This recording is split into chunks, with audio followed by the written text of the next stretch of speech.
video kali ini kita akan membahas mengenai struktur organel sel beserta fungsinya. Yang akan kita bahas pertama yaitu mengenai nukleus. Di dalam inti sel atau nukleus terdapat yang namanya nukleus dan benang kromosom. Nukleus atau anak inti tersusun atas fosfoprotein, ortofosfat, DNA, dan enzim. Nukleus terbentuk pada saat terjadi proses transkripsi atau sintesis RNA di dalam nukleus. Jadi, nukleus bukan merupakan organel yang tetap. Kemudian cairan tersusun atas air, protein, dan mineral. Kemudian pada nukleus terdapat kromosom yang merupakan pembawa sifat menurun. Kemudian nukleus diselubungi membran luar dan dalam yang terdiri atas nukleoplasma dan kromosom.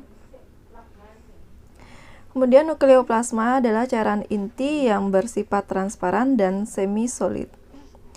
Kemudian nukleoplasma mengandung kromatin, granula, kemudian nukleoprotein, dan senyawa kimia kompleks.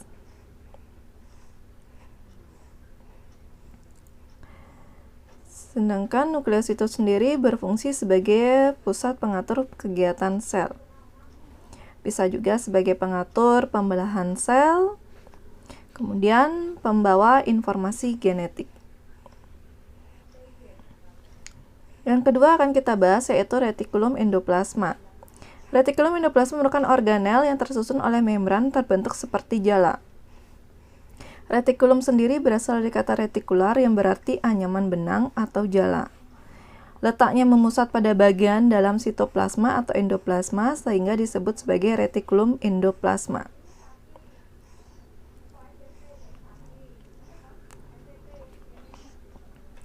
Retikulum endoplasma berfungsi menyusun dan menyalurkan zat-zat ke dalam sel atau alat transportasi zat-zat dalam sel. Dalam sel terdapat dua tipe retikulum endoplasma, yaitu ada retikulum endoplasma kasar yang terdapat ribosom, kemudian ada retikulum endoplasma halus yang tanpa ditempeli oleh ribosom. Fungsi dari RE kasar ini yaitu mengumpulkan protein dari dan ke membran sel, jadi sebagai tempat sintesisnya protein karena ada ribosomnya. Kemudian yang kedua itu sedangkan fungsi RE halus adalah mensintesis lemak dan kolesterol, menampung protein yang disintesis oleh ribosom untuk disalurkan ke kompleks Golgi dan akhirnya dikeluarkan dari sel atau RE kasar. Kemudian yang ketiga itu ada transportasi molekul-molekul dari bagian sel yang satu ke bagian sel yang lain, kemudian menetralkan racun, misalnya RE yang ada di dalam sel-sel hati. Kemudian ada ribosom. Ribosom berbentuk butiran-butiran bulat yang melekat sepanjang retikulum endoplasma. Ada pula yang soliter yang bebas di sitoplasma. Ribosom berfungsi sebagai tempat untuk sintesis protein. Ribosom terdiri dari dua subunit, yaitu subunit kecil dan subunit besar. Tiap-tiap subunit disintesis dalam nukleus dan dikeluarkan melalui porus nukleus ke sitoplasma tempat kedua subunit bergabung.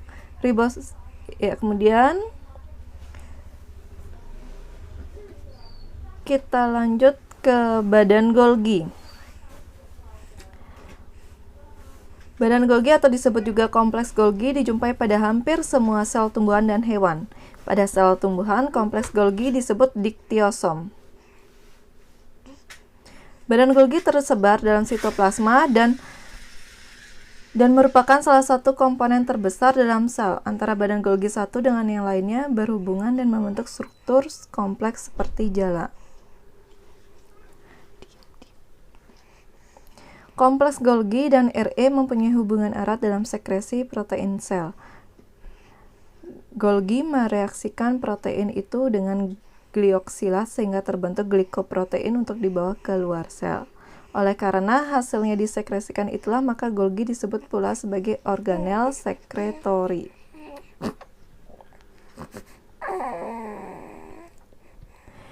Kemudian adapun fungsi dari kompleks Golgi atau badan Golgi ini sebagai tempat sintesis polisakarida seperti mukus, selulosa, hemiselulosa, dan pektin yaitu penyusun dinding sel tumbuhan. Kemudian fungsi yang kedua membentuk membran plasma. Yang ketiga membentuk kantong sekresi. Yang keempat membentuk akrosom pada sperma, kuning telur pada sel telur, dan lisosom. Kemudian selanjutnya ada lisosom. Lisosom berasal dari kata liso, artinya pencernaan, dan soma yaitu tubuh. Merupakan membran kantong kecil yang berisi enzim hidrolitik yang disebut lisosim. Enzim lisosom adalah suatu protein yang diproduksi oleh ribosom dan kemudian masuk ke RE. Dari RE, enzim dimasukkan ke dalam membran, kemudian dikeluarkan oleh sitoplasma menjadi lisosom. Selain itu, ada pula enzim yang dimasukkan terlebih dahulu ke Golgi. Enzim itu dibungkus membran, kemudian dilepaskan dalam sitoplasma oleh Golgi. Jadi, proses pembentukan lisosom dapat dilakukan secara langsung oleh RE atau Golgi. Kemudian, untuk proses pencernaan oleh lisosom berlangsung misalnya saat sel menelan bakteri secara fagositosis, bakteri itu dimasukkan ke dalam vakuola. Vakuola yang berisi bakteri segera dihampiri lisosom. Enzim lisosom masuk ke dalam vakuola dan mencerna bakteri. Kemudian, untuk fungsi dari lisosom ini yaitu yang pertama melakukan pencernaan intrasel. Yang kedua ada autofagi, yaitu menghancurkan struktur yang tidak dikehendaki, misalnya organel lain yang sudah tidak berfungsi. Yang ketiga ada exositosis, yaitu pembebasan enzim keluar sel, misalnya pada pergantian tulang rawan pada perkembangan tulang keras. Yang keempat itu ada autolisis, yaitu penghancuran diri sel dengan membebaskan isi lisosom ke dalam sel. Misalnya terjadi pada saat berudu menginjak dewasa dengan menyerap kembali ekornya. Yang kelima itu ada menghancurkan senyawa karsinogenik.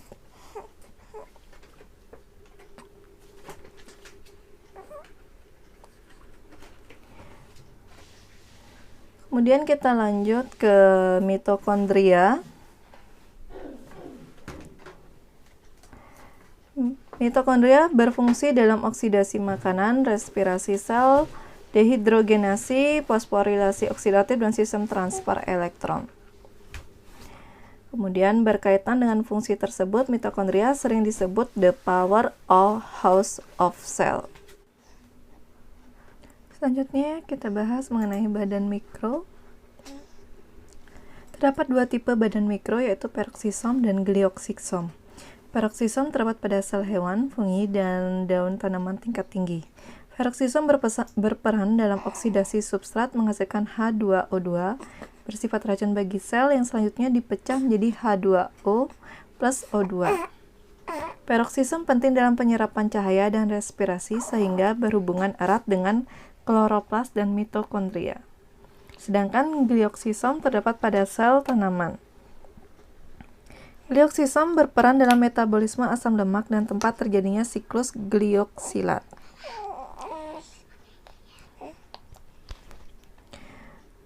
Kemudian ada sentriol. Sentriol merupakan struktur berbentuk bintang yang berfungsi dalam pembelahan sel, mitosis maupun meiosis. Organel ini hanya terdapat pada sel hewan yang berfungsi aktif dalam pembelahan sel. Nah, sekarang kita akan masuk ke ciri khas dari sel tumbuhan, yaitu memiliki dinding sel. Dinding sel ini bersifat kaku dan tersusun atas polisakarida. Kemudian polisakarida ini terdiri atas selulosa, hemiselulosa, dan pektin. Dinding sel dibentuk oleh diktiosom. Dinding sel bersama-sama dengan vakuola berperan dalam turgiditas sel atau kekakuan sel. Kemudian, dua sel yang berdekatan dihubungkan oleh saluran yang di dalamnya terdapat benang-benang plasma yang disebut plasmodesmata.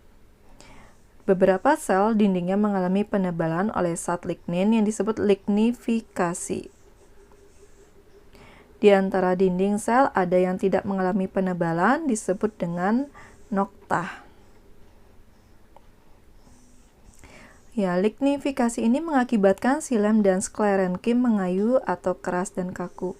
Penebalan dinding sel dapat terjadi secara penyisipan, yaitu aposisi, pada penebalan-penebalan lama, atau penambahan, yaitu intussusepsi pada penebalan lama. Vakuola atau rongga sel ialah organel sitoplasmik yang berisi cairan dan dibatasi membran yang mungkin identik dengan membran sel. Kemudian, semakin dewasa jumlah vakuola berkurang tetapi ukurannya membesar. Sel-sel tumbuhan yang memiliki vakuola besar biasanya adalah sel-sel parenkim dan kolenkim. Vakuola tersebut dibatasi oleh membran yang disebut dengan tonoplas. Sel dewasa hanya memiliki satu vakuola tengah berukuran besar dikelilingi membran tonoplas yang bersifat diferensial permeabel. Vakuola tengah terbentuk sebagai akibat pertumbuhan dinding sel yang lebih cepat daripada pertumbuhan sitoplasma. Vakuola tengah ini berisi cairan atau getah sel yang berupa larutan pekat kaya mineral, gula, O2, asam organik, CO3, pigmen, enzim, dan sisa-sisa metabolisme. Adapun fungsi dari vakuola yaitu tempat penimbunan sisa metabolisme dan metabolit sekunder seperti CA oksalat, tanin, getah, karet, dan alkaloid. Kemudian sebagai tempat menyimpan zat makanan seperti amilum dan gula.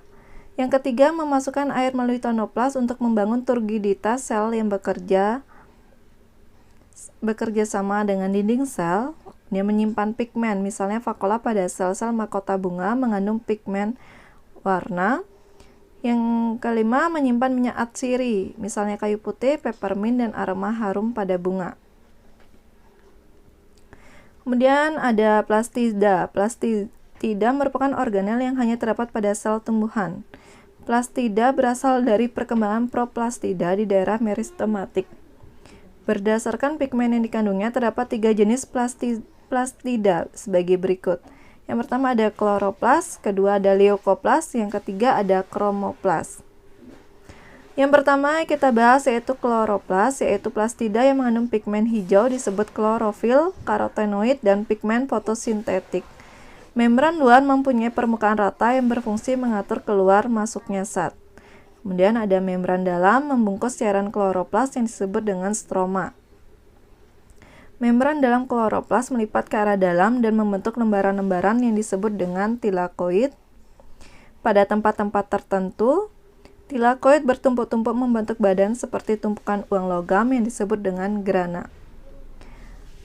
Leukoplas yaitu plastida yang tidak berwarna, umumnya terdapat pada tempat yang tidak terkena sinar, misalnya organ penyimpan makanan cadangan seperti biji dan umbi. Berdasarkan fungsinya, dibedakan 3 jenis leukoplas sebagai berikut. Yang pertama ada amiloplas untuk menyimpan amilum.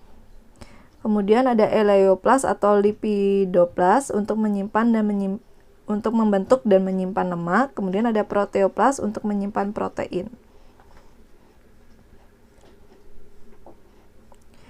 Kemudian ada kromoplas, yaitu plastida yang mengandung pigmen non-fotosintetik. Kromoplas banyak terdapat pada mahkota bunga. Kemudian pigmen yang terkandung dalam kromoplas sebagai berikut. Yang pertama ada karoten mengakibatkan warna kuning misalnya pada wortel. Xanthofil mengakibatkan warna kuning kecoklatan misalnya pada daun tua. Vicocyanin mengakibatkan warna biru misalnya pada ganggang biru. Sekian untuk pembahasan struktur sel beserta fungsinya. Semoga kalian mengerti dan terima kasih.